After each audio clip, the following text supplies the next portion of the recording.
typical story of I knew I was going to be an artist since the age of 1. I thought, hey, I'm okay in arts, but it doesn't mean that I'm going to be an artist. I was working in office jobs, nothing really remotely artistic. We came to the US in 2006 from Israel.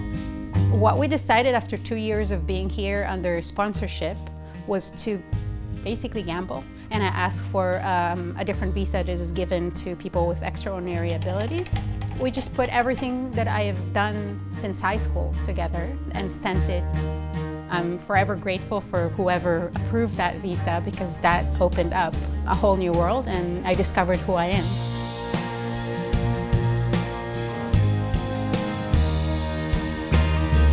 I remember vividly when we got the visa. That was a great, great moment, but at the same time terrifying.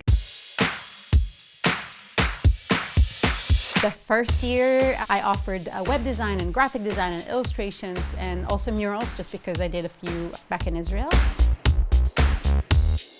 And after a year, it became clear that you can basically outsource graphic design and web design and illustration anywhere really in the world, but you really can't outsource mural work. And so that became my main kind of direction. Self-taught. I don't know if even self-taught is the right word, because what I do is I learn as I go. Every wall is different. I don't have like a method. I do have a method in design. For example, if you tell me you have a wall that you want a mural on, I will ask you for photos of that wall, or I'll go take photos and then I design on the computer directly on the photo of that wall, because it's important to me to see the canvas. And then when it comes to actually doing it, there's all kinds of hurdles and difficulties that you have to kind of overcome. So I always say that I'm a lot artist, but I'm also part MacGyver. So you just have to make it work. And sometimes, many times, my preferred method is grid. But sometimes I have to work with projection, and sometimes freehand, and sometimes whatever, and you just have to make it work. I think my biggest pride goes to a big mural in the Third Ward.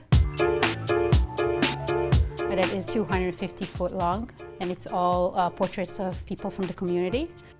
It became this magnificent collection of everybody, of diversity, of all ages that reside in that area. It's on the side of the school, but it doesn't represent only the school. So it was just a great kind of impromptu diversity representation of that neighborhood, and they take a lot of pride in that. I do also street painting. I started that actually here in 2009. Some of the street painting that I do is called anamorphic or 3D.